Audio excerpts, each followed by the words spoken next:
Hello दोस्तों, नमस्कार। स्वागत है आप सभी का एजुकेशन मंत्रा में। दोस्तों, बात करेंगे 69,000 शिक्षक भर्ती अपडेट्स, टीईटी अभ्यर्थियों पर कार्रवाई खेदजनक, और इसके बाद 22,000 सीटें जोड़कर 69,000 तीसरी चयन सूची जारी करने की मांग। पीसीएस का अंतिम परिणाम जारी हो चुका है, मिले कई अवसर, और एक बड़ी खुशखबरी, देश को मिल चुका है तीसरा टीका स्पुतनिक। कोरोना हो रहा बेकाबू। तो वन बाय वन हर एक अपडेट पे डिस्कशन होगा। वीडियो को लाइक एंड शेयर कर दें, और चैनल पर नए हैं तो सब्सक्राइब करके बेल आइकन को भी प्रेस कर दें। दोस्तों, वीडियो सेशन में आगे बढ़ें इसके पहले जो यूपी ट्रिपल एससी के अंतर्गत पेट की प्रिपरेशन कर रहे हैं उन अभ्यर्थियों के लिए एक छोटी सी इन्फॉर्मेशन है।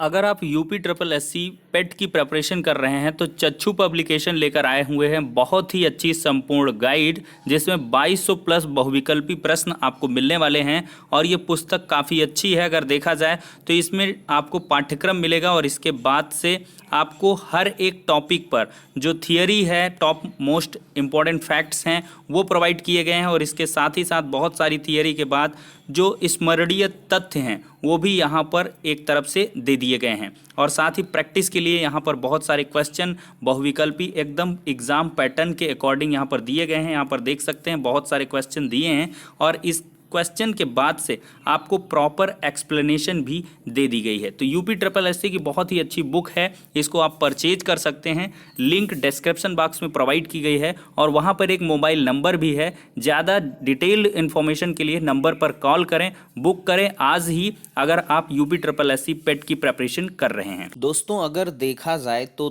देश में कोरोना की जो लहर है वो काफ़ी खतरनाक साबित होती चली जा रही है। जो तीसरी लहर है वो काफ़ी खतरनाक है। देख सकते हैं कोविड-19 का नया स्ट्रेन समूह में फैला रहा संक्रमण।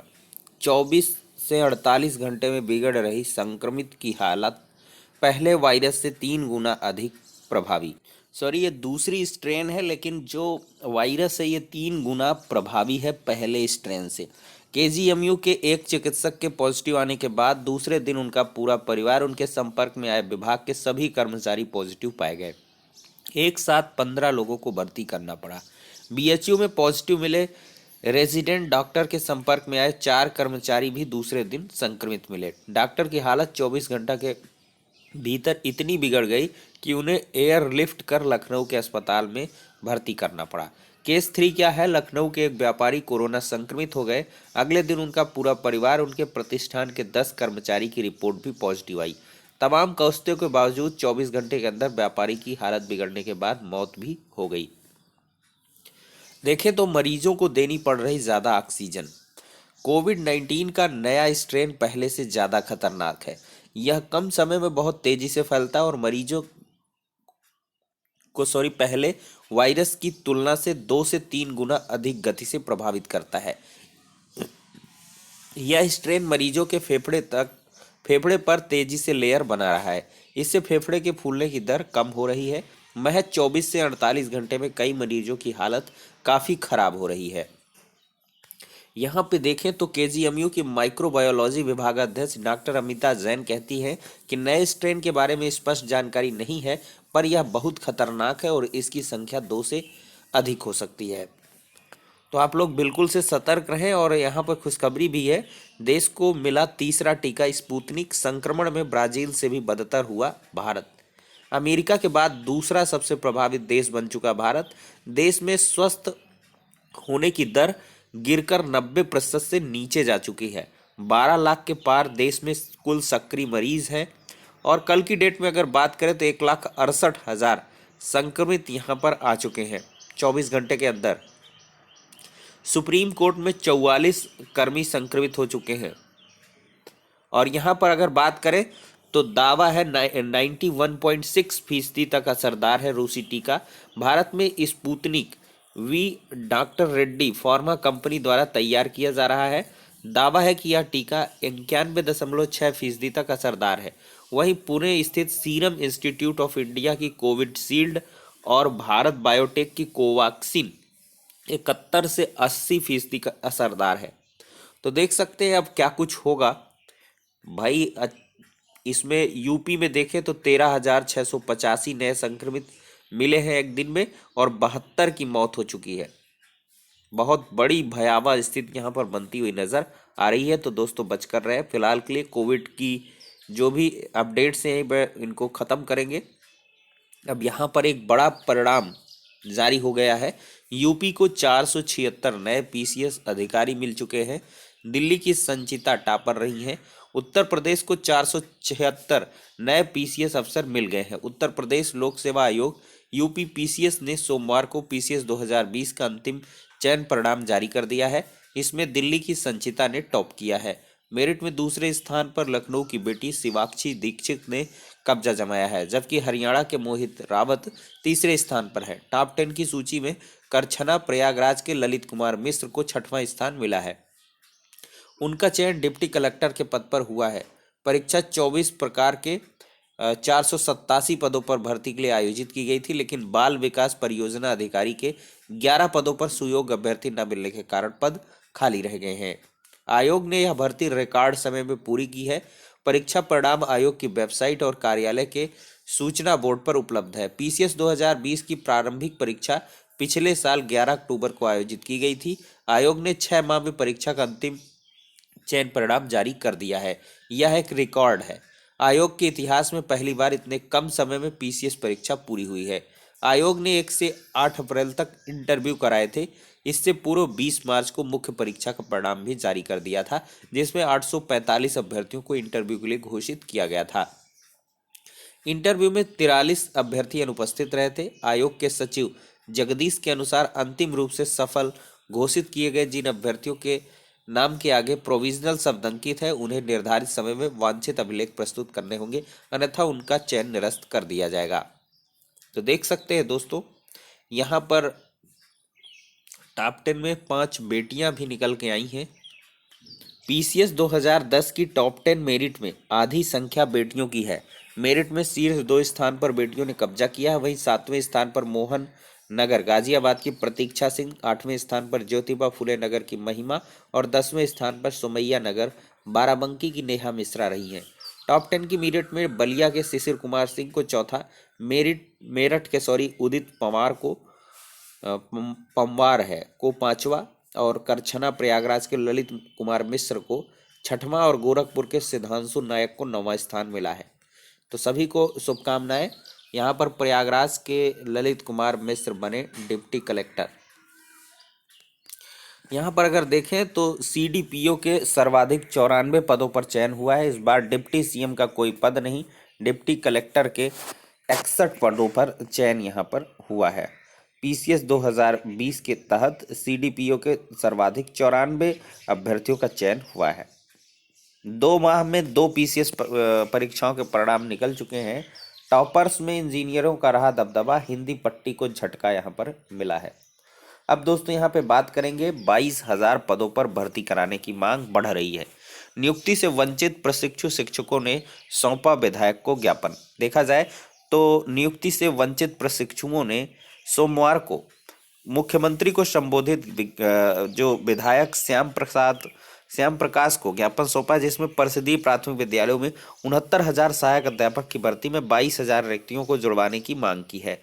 आवास विकास कॉलोनी स्थित आवास पर भाजपा विधायक श्याम प्रकाश को ज्ञापन सौंपते हुए नीतीश कुमार सिंह ने कहा कि सरकार भर्ती में सभी लोगों को 3 अंक दे दिया। जिन प्रश्नों पर किसी का विरोध नहीं था, वह प्रश्न बहुत आसान थे, जिसमें जो पहले सरकार द्वारा जारी मानक 90-97 को पार नहीं कर रहा था, यानी कि 87-94 वाला भी पास हो गया और अपने एकेडमिक के बल पर मेरिट लिस्ट में सबसे आगे हो गया। उन्होंने बताया 22,000 रिक्तियों पर भी चयन किए जाए। बीएड वालों के लिए आखिरी मौका है। ज्ञापन देने वालों में आयुष गुप्ता ये सब जो है शामिल रहे हैं। तो यहाँ पर अभ्यर्थी 22,000 सीटों को जुड़वाने की लगातार मांग कर रहे हैं। जो 68,000 भर्ती की सीटें बची हैं, उनको जोड़ने की यहाँ पर कहीं न कहीं मांग चल रही है। अब दोस्तों आपको बड़ी लापरवाही दिखाएंगे। 11/4/2021 का ये लेटर है शिक्षा निदेशक बेसिक उत्तर प्रदेश शासन का। यहाँ पर 30 जनपद के जिला बेसिक शिक्षा अधिकारियों ने परिषदीय प्राथमिक विद्यालयों में 69,000 सहायक अध्यापक के रिक्त पदों पर आंकड़ा नहीं भेजा है और इनको कहा गया है कि 14 तारीख तक ये आंकड़ा हर हाल में भेज दें। मतलब क्या मजाक यहाँ पर चल रहा है। मेरठ, आगरा, अलीगढ़, हाथरस, मथुरा, बरेली, पीलीभीत, फतेहपुर, वाराणसी, जौनपुर, मिर्ज़ापुर, हरदोई जैसे कई सारे लगभग 30 जिले हैं जिनके जिला बेसिक शिक्षा अधिकारियों ने अभी तक क्या किया है कि उन्होंने अपना डेटा ही नहीं भेजा है, पदों की संख्या ही डिस्क्लोज नहीं की है। और इसी वजह से भाई 14 तक तो ये पदों का आंकड़ा, हमें लग रहा था कि पद का आंकड़ा लगभग लगभग पहुंच चुका है, लेकिन कहीं ना कहीं पदों का आंकड़ा अभी भी नहीं पहुंचा है, जो कि बहुत बड़ी चिंताजनक स्थिति है। कुल मिलाकर मुझे लगता है पूरी प्रिपरेशन है कि चुनाव के बाद ही यहाँ पे कुछ क्रियान्वयन किया जाए, क्योंकि क्या है भाई यहाँ पर जो है आंकड़ा ही नहीं जा पा रहा है। जब आंकड़ा ही नहीं क्लियर हो पाएगा रिक्त पदों का, तो कितने पदों पर काउंसलिंग होगी। तो ये कहीं ना कहीं बहुत ही निराशाजनक है। और इन जिलों के अभ्यर्थियों को पता नहीं क्या इन्होंने प्रयास किया या नहीं किया। कानपुर देहात, इटावा, फर्रुखाबाद, कन्नौज, आजमगढ़, मुरादाबाद, बलरामपुर, गोंडा, अंबेडकर नगर, अयोध्या, बांदा, झांसी, इन सभी अभ्यर्थियों से दरख्वास्त है कि जाएं जिला बेसिक शिक्षा अधिकारी कार्यालय में संपर्क करें कि भैया क्या समस्या है, डेटा आपने अभी तक नहीं भेजा है। अगर ये डेटा नहीं जा पाएगा तो समझ लीजिए तब तक आपकी नियुक्तियां नहीं हो पाएंगी और कहीं ना कहीं लेट लतीफ़ी होती जाएगी। कोरोना बेकाबू होता जा रहा है और चुनाव होने के बाद आप जानते ही हैं कोरोना को लेकर कुछ भी हो सकता है। तो क्यों मतलब रिस्क मोल लें। यहाँ पर अभ्यर्थियों को यहाँ पर सक्रिय बिल्कुल तीव्रता के साथ होना होगा। वहीं पर देख लें तो टीटी अभ्यर्थियों पर पंजाब सरकार की कार्रवाई बर्बरतापूर्ण है। यहाँ पर प्रदेश सरकार के प्रवक्ता व कैबिनेट मंत्री सिद्धार्थ नाथ सिंह ने पंजाब के पटियाला में नौकरी की मांग कर रहे टीटी पास अभ्यर्थियों पर हुए लाठीचार्ज पर कड़े शब्दों में निंदा की है। उन्होंने कहा कि यह पंजाब सरकार की असफलता है जो युवाओं को नौकरी देने के बजाय उन पर लाठी चला रही है। उन्होंने कहा यूपी में 4 साल में 4 लाख युवाओं को सरकारी नौकरी दी गई है। वहीं बेसिक शिक्षा परिषद में 69,000 शिक्षकों का नौकरी का तोहफा योगी सरकार ने दिया है। मतलब 69,000 का मुद्दा हर जगह पर लाया जाता है। पटियाला में सोमवार को टीटी उत्तीर्ण अभ्यर्थी व बहुउद्देशीय स्वास्थ्य कार्यकर्ता बेरोजगार साझा मोर्चा के तहत पंजाब के मुख्यमंत्री से नौकरी दिए जाने की मांग कर रहे थे। इसके बाद पंजाब पुलिस ने इनकी बर्बरतापूर्वक पिटाई कर दी थी। अपनी जान बचाने के लिए कई युवाओं ने भाखड़ा नहर में छलांग लगा दी थी। हालांकि गोताखोरों ने समय रहते इन युवाओं की जान बचा ली थी। तो देख सकते हैं दोस्तों यहाँ पर युवाओं पर ही अत्याचार हो रहा है। सिर्फ ये कसूर है कि ये नौकरी की मांग कर रहे हैं बेरोजगार की श्रेणी में। एडीएड जूनियर शिक्षक भर्ती परीक्षा की नई तारीखें जल्द ही दोस्तों घोषित होने वाली हैं। पीएनपी सचिव इसका प्रपोजल जल्द ही 1 से 2 दिन में भेजने वाले हैं और जैसे ही प्रपोजल पहुंचेगा या इससे जुड़ी हुई कोई इन्फॉर्मेशन आएगी तो अवश्य साझा की जाएगी। लेकिन आप लोग अपनी प्रिपरेशन लगातार करते रहिए। तो फिलहाल के लिए सारी अपडेट्स नेक्स्ट वीडियो में मिलते हैं।